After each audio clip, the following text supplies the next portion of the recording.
Ladies and gentlemen, please welcome Dr. Tang Siew Mun.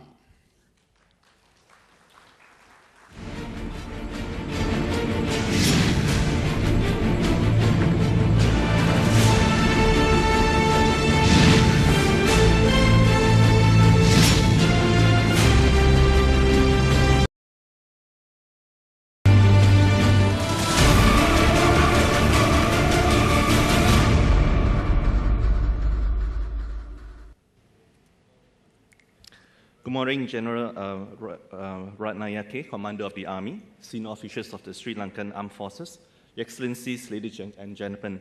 It's a great honor to be here. First and foremost, please allow me a few minutes to express our condolences on behalf of Malaysia and Malaysians to the families and friends of MH17. And also, personally, I'd like to express my gratitude to the government of Netherlands and the Dutch people for their grace in honoring the passengers and crew of MH17. On a less somber note, please allow me to thank once again the Commander of the Army for the honor of inviting me to participate and speak at this seminar this morning. Ladies and gentlemen, I have been tasked to share with you my perspective and observation of Malaysia, especially on the road traveled by Malaysia and Malaysians. In less than 2 weeks, on 31st August, Malaysia will celebrate its 57th year of independence. We have come a long way since 1957, and we have experienced economic growth, stability.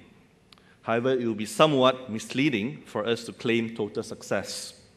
Thus, it is with the utmost humility that I provide a brief overview of the Malaysian journey, specifically focusing on what has worked as well as the challenges that remain ahead. Your Excellencies, ladies and gentlemen, as you know, Malaysia is a diverse nation comprising of many ethnic groups. Of the 30 million over citizens, we have large groups of Malays, Chinese, Indians, Kadazans, Iban, Sikhs, and the list goes on. We are renowned for our diversity. In fact, for us who have traveled in Malaysia and elsewhere and throughout the whole world, you are very familiar with the Tourism Malaysia advertisement, Malaysia Truly Asia. And one of the most prominent features you will see is the many faces of Malaysia. We are not one face, but we have many faces, very many headgears. That itself tells the story of Malaysia.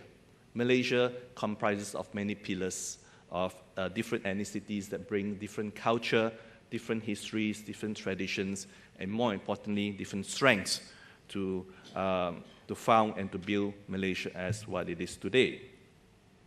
However, at the point of inception, 1957, and in fact, that goes on until 60s, the scholarly world, of which I belong to, tend to think that Malaysia would be an abject failure. Malaysia was supposed to be a time bomb. It's waiting to explode. This experiment of a collage of various ethnicities will not work. It has not worked.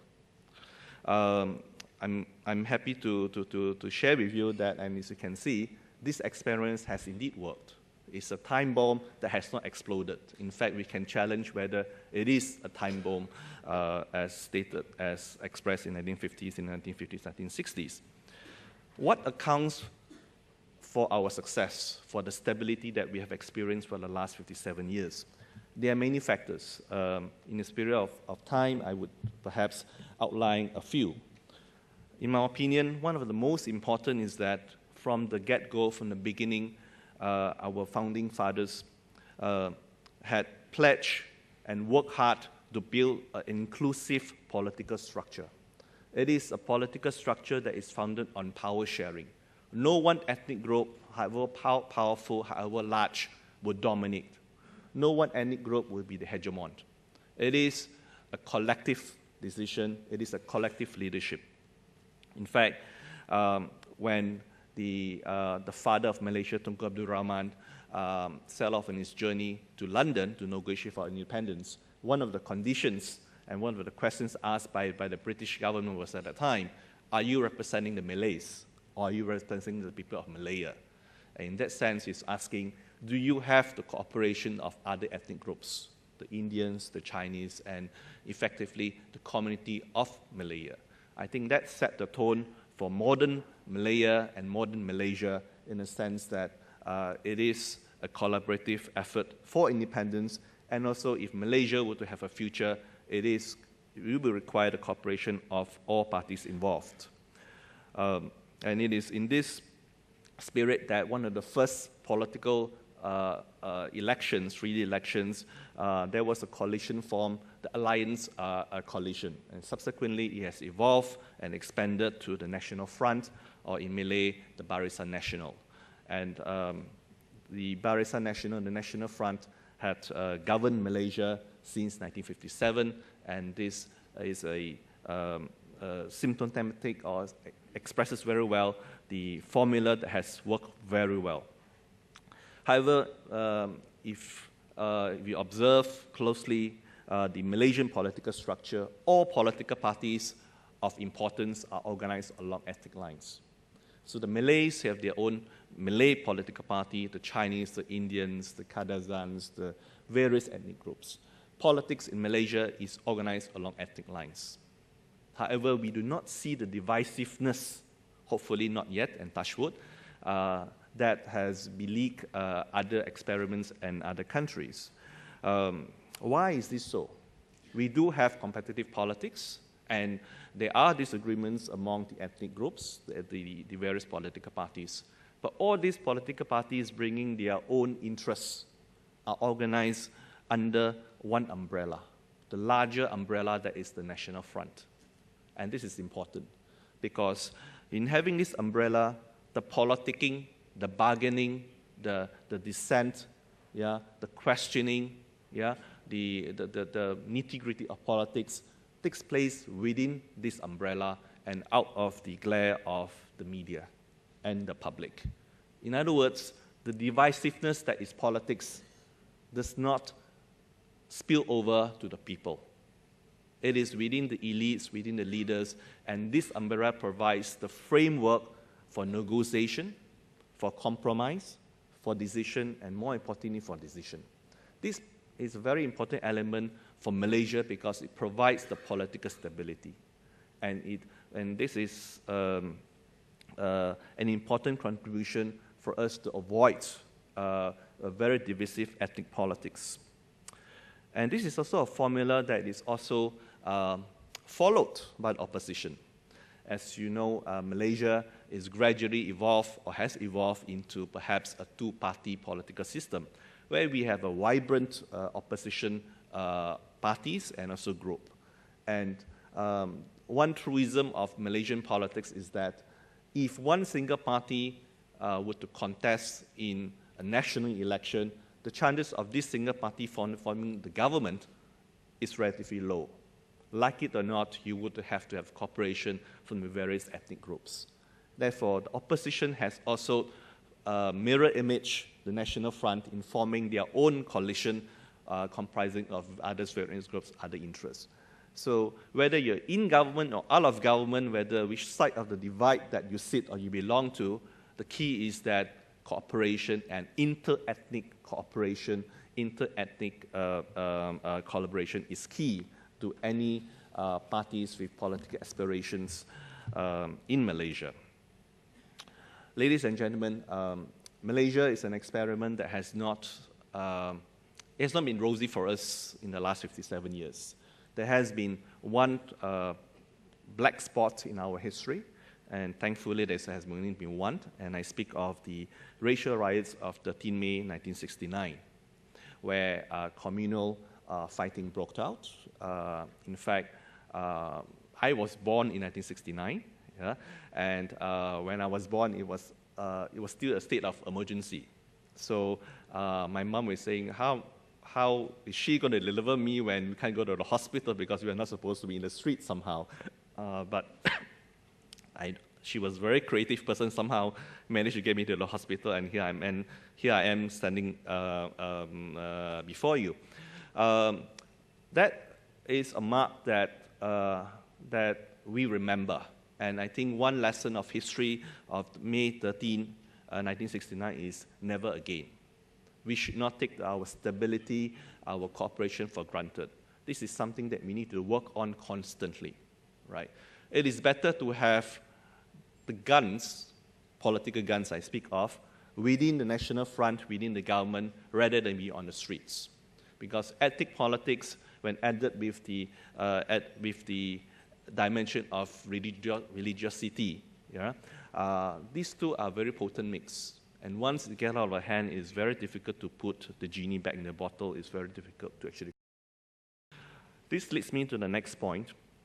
For a large period of Malaysian political history, scholars have termed the advent of depoliticization.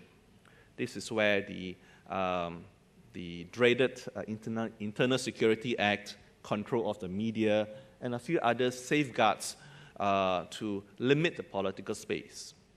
For a long time, that has been criticized as draconian measures by the government to remain in power. That may be one interpretation of it.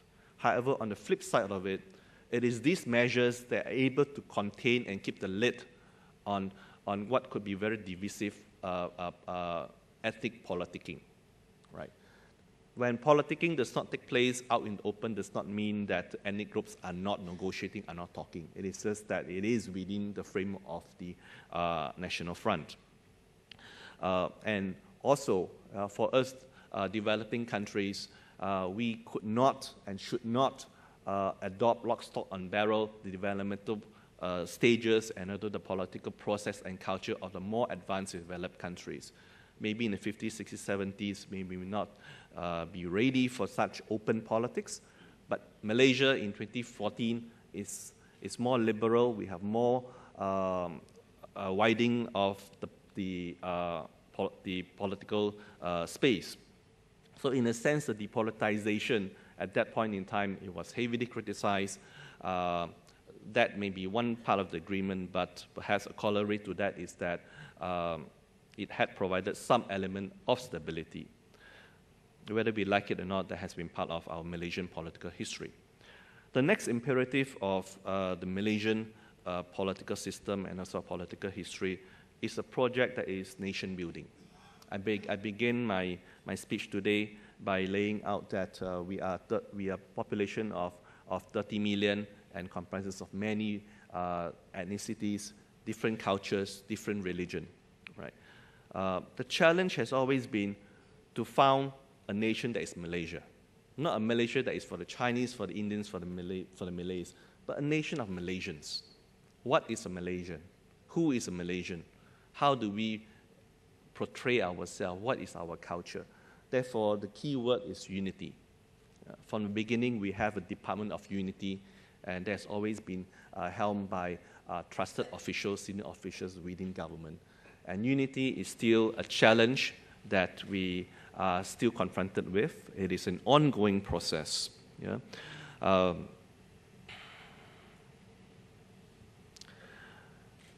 So the ongoing challenge is to build a new Malaysian citizenry, and perhaps in the future, we have a Malaysia that is not organized and founded on race, on ethnicity, but who we are as Malaysians. My personal experience is that my ethnicity does not count when I leave Malaysia. When I'm out of Malaysia, when I introduce myself, I'm a Malaysian. When people ask me, I'm usually asked this question, are you Singaporean, are you Malaysian? Right? But I'm never asked the question, are you Chinese? My ethnicity only comes to play and has a role when I'm back in Malaysia. I think that itself tells us perhaps the mountain that we have to climb, the ongoing process that we have to build a culture that regardless of our ethnicity, we are first and foremost Malaysians. Of course, this runs against the deeply entrenched ethnic loyalty, primordial sentiments, but we have taken many steps in order to diffuse the deeply entrenched ethnic nationalism. Let me give you two examples where the government and also the Malaysian society have been carefully walking this tightrope and making sure that we fall on the right side of the divide, which is political stability. Example number one, Islam is the official religion, as recognized in the Constitution. However, there is legal provision that the freedom of religion is freely expressed and can be conducted by other adherents of other faith. So there is no one dominance of a single religion. Second example, the Malay language is a national language. It's a language that is studied by all Malaysians up until Form 5, which is more or less at the O levels. And all the government universities, the public universities, conduct their classes in Malay, except for certain disciplines such as law, medicine, and a few others. However, there is also a special provision and a very strong provision for vernacular schools. Ethnic groups such as the one that I belong to, we have Chinese schools. The Indians have their Tamil schools. And in this curriculum, we study the Malay language alongside with Chinese language, with the Tamil language, the culture and religion. This is very important development and also a very important principle that is Malaysia. Again, going back to the theme that there is no one single dominance, but allowing space for other culture to prosper, to take root. In this sense, the Chinese vernacular schools are especially sensitive to the Chinese community because it is through these schools we guarantee the continuity of the Chinese language among the Chinese Malaysians and also to perpetuate our culture as well. Ladies and gentlemen, let me go on to another aspect. Malaysia has experienced relative success compared to others. Yeah? We have achieved middle income status. And there are a lot of factors that contributed to it, not just because of perhaps good policies by the government, the political stability, but also we are fortunate that we have a very benign external environment. I'm talking perhaps about the role of ASEAN and the ASEAN played in allowing countries such as Malaysia to develop, to have the space to undertake our national development. Founded in 1967, ASEAN is a regional organization of which Malaysia is a founding member. What's important about ASEAN is that it has provided an overarching framework for the neighboring countries, the 5 founding countries, Malaysia, Singapore, Thailand, Philippines, I'm missing out one, Indonesia, yeah, to organize their relations. Yeah? For Malaysia, it is especially important because Malaysia, we are quite a quarrelsome country in the sense that we share and we have territorial and border disputes with all our neighboring countries. We have problems with Brunei, Indonesia, Philippines, Singapore, Thailand, and also Vietnam. Yeah? Fortunately, and also, we have resolved a big part of this kind of territorial disputes. Yeah? Imagine a world without ASEAN. Imagine if ASEAN has not been there in 1967. Imagine if Malaysia, along with our neighbors, were to fight and protect our national interests to make sure these territorial issues works in our favor. The result will be a very contentious and very conflictual neighborly relations. But within ASEAN, there's agreement within the leaders that yes, we have issues, let's talk bilaterally, let's not use force. Let diplomacy run its course. Right? I'm reminded that recently Philippines and Indonesia had concluded one of their disputes, yeah? And that was 30 years in the making. That is ASEAN. We will get there eventually, but in the meantime, no conflict.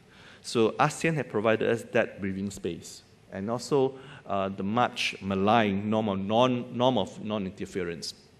That has also worked in our favor in the sense that it has allowed Malaysia to find our own course, our own development course, giving the space, the political space for us to actually grow. And more importantly, the presence of ASEAN has allowed us to devote our resources towards national building as opposed to spending too much on external defense. Mindful that in the 60s, 70s, and 80s, we lived through a period of the Vietnam War and the Cold War, We are grateful for our friends, the United States and the Western allies, the five-power defense arrangement, most of the nationalities are represented in this room, to provide the common good that is international security, so that countries like Malaysia do not have to spend too much or devote too much of our national resources towards external defense. Our economic growth has been rather spectacular.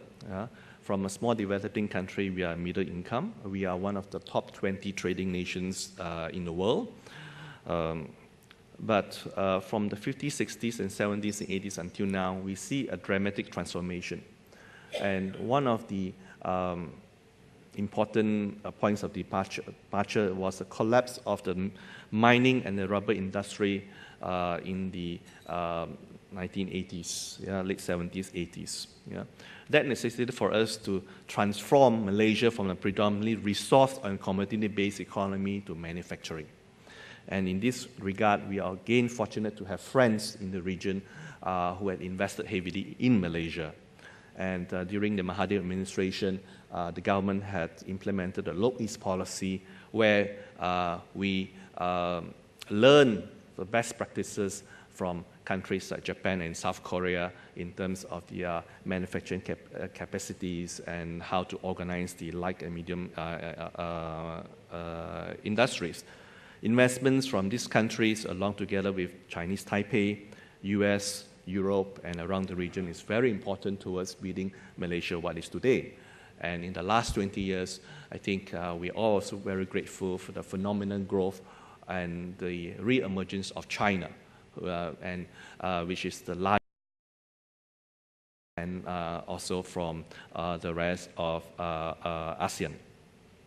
So we have benefited from the domestic stability, and also we are grateful for the cooperation and also assistance from external parties. Ladies and gentlemen, let me move on for the next maybe 15 minutes to the challenges that are faced by Malaysia, the challenges that we face today and perhaps tomorrow. In about 11 days, we'll be celebrating our 57 years anniversary. Malaysia, our retirement age is 58. So there's a joke that we have one more year to go before the nation retires in terms of the. Malaysia is a relatively young country. What do I mean by young? 41% of our population are under 24 years old. 49% are aged between 25 to 54. So in terms of these statistics, predominantly about 80 to 88%, these are more or less very productive segment of the population. In this regard, we are expected to reap the demographic dividend of having a large labor pool, to underscore and also to support future economic growth. This is the positive side of the story. There is also a negative side to this story because it's also very challenging for the government to find jobs for this 41% of the younger population that is going to come online. Notice that the cutoff point is 24 years old, and this is around the average age of a Malaysian youth graduating with tertiary education. I am mindful of the shoe throwers index, which measures the propensity for uprisings in the wake of the Arab Spring. And one of the shoe throwers index is unemployment among the youth, and also unemployment among the youth of those with education. It is not the youth that is not adequately trained, but the inability of the government to provide jobs to absorb this youth into mainstream economy. Furthermore, we should bear in mind that the idle hands are the devil's workshop. Without employment, these youth do not have a future. Where are they going to go? What are they going to do? So this will be an important challenge for the government. And not just finding jobs, but finding jobs that commensurate with their qualification. Because if you are a holder of a BA or BSc tertiary education, you're expected to draw a certain level of income. You're expected to learn a certain lifestyle. So along those lines, Malaysia needs to progress. The demographic structure also tells us that this generation Y is very active. And this is a generation that is internet savvy, that does not subscribe to mainstream media, but more towards the new social media. We're talking about the Twitter generation. We're talking about WhatsApp generation. This complicates the government's effort to socialize, to transmit information, to interact. In fact, I think most ministers in Malaysia now, and even the most senior servants, they do have Twitter. My Prime Minister is very active with his Twitters, and he will tell us where he's going and what he's doing as a way to engage the people. Point is that Malaysia has changed. The people has changed. Government needs to craft new strategies to communicate effectively with this Y generation. And this is not a generation that is ours where we listen to our parents, we adopt their political culture, their loyalties, and so on. This is a new generation that we need to win over. And also related to this new social media, it complicates outreach in a sense that response time is very short and also susceptible to misinformation and inaccurate information.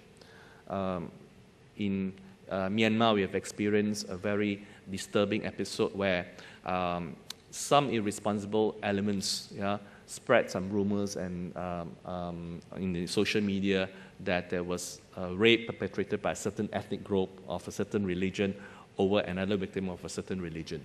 And as a result, there was a widespread rioting, and it turned out to be not true. So this is a misinformation which the government has relatively control over it. Things just spill over like wildfire. So for this new generation, it's no longer about finding jobs. That is important. But it's also issues about how government is run, accountability, good governance, and more importantly, the younger generation wants to participate in this politics. So participatory politics is very important. And politics is not about engaging those in their 30s, 40s, but also the needs of the young generation. And this is especially poignant for Malaysia because in the last election in 2013, for the first time, we have 2.6 million new voters. 2.6. And this constitutes about 20% of the total electorate.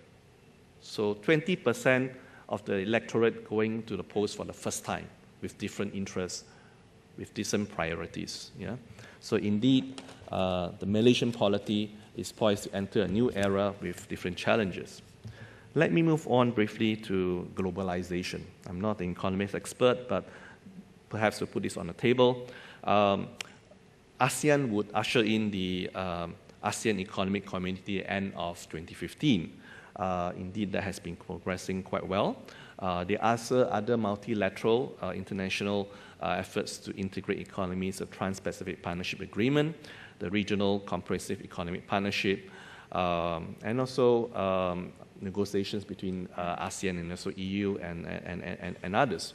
The point here is that while all this is going on to integrate economies within Malaysia and in the region and the rest of the world, what are the effects of opening these markets on small or medium-priced enterprises in Malaysia? There will be winners and losers. How would we cushion the losers and protect the losers? How do we provide additional assistance?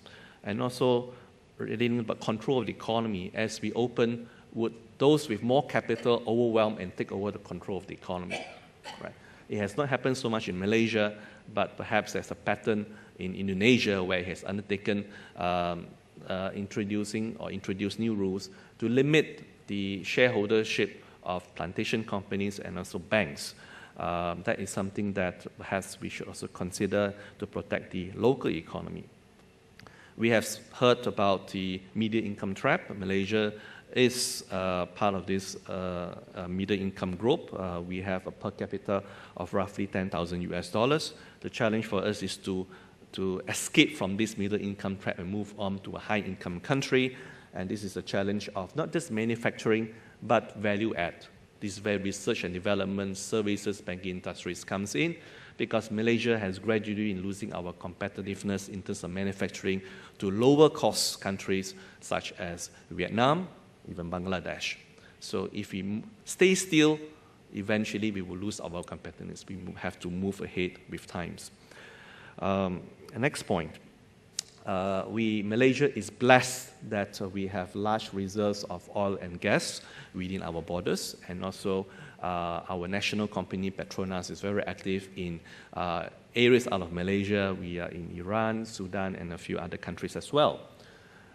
Oil and gas industries, whether through dividends or taxes, provides roughly 40% of the government's budget. What happens when the oil and gas runs out? When the reserves runs out in maybe 10, 15 years, depending on the success of the exploration efforts. If these reserves are not replenished, then the government would have a big hole to fill up in terms of its operational budget. My last point, and perhaps this may be a rather contentious point, is that relating to nation building. A point is about inter-ethnic cooperation, inter-ethnic relations, and indeed the government, especially the Najib administration, has been very bold and taking the leadership to introduce a concept what we call One Malaysia. In other words, we are Malaysians. We are not Chinese, Malays, or Indians, we are Malaysians, where perhaps ethnicities in terms of culture is important, but our loyalty, our unity is to the nation. That is Malaysia. So there is this discussion about the inter-ethnic cooperation and also the condominium, the social contract. With a new generation coming into play, you have new interests. But there is also a more important and potentially more contentious discussion in Malaysia now, which is the state of Malaysia, whether Malaysia will remain a secular country or perhaps moving closer to an Islamic country. If I may remind the distinguished participants and audience today, Malaysia is not an Islamic state.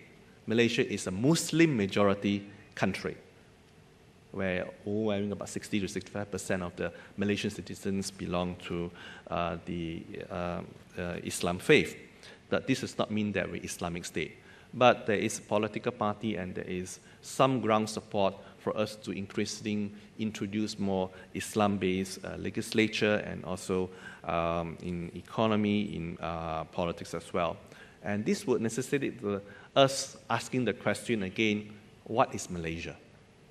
And what is the role of the minorities? How are we going to fit in? Would that lead into more contentious politics?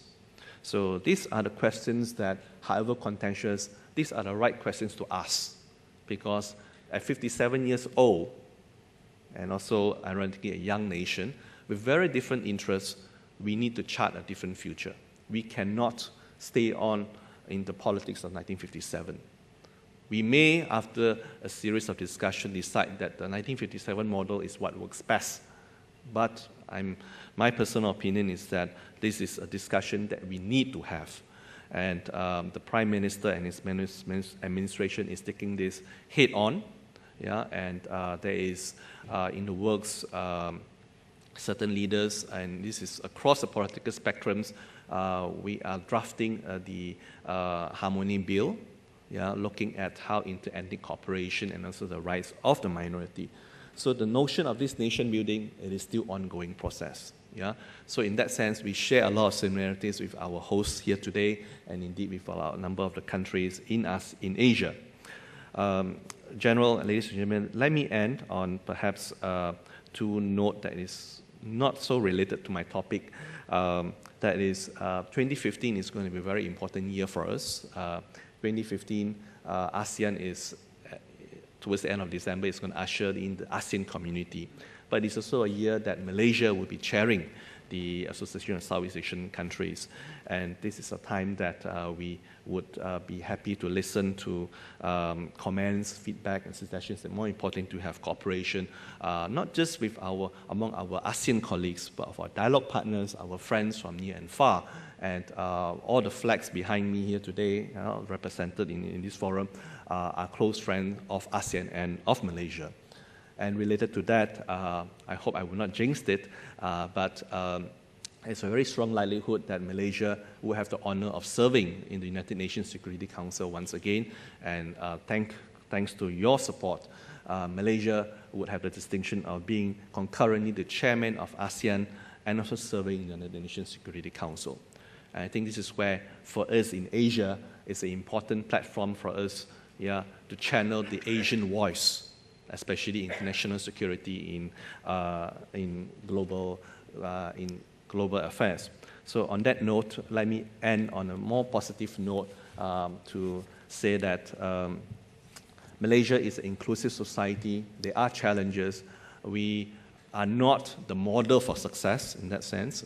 Every country has their own path, every different model. And in fact, Malaysia, we are still learning from others. For us, our government officials, we have study tours from time to time. We learn from all experiences. Regardless of where we are in terms of the Human Development Index, social level, of social economic income levels, there is something to be learned in any corners in the world. So we come with an open mind, and of course we welcome suggestions on perhaps reminders of lessons learned for us to bring back to Malaysia as well. Ladies and gentlemen, thank you very much for your time.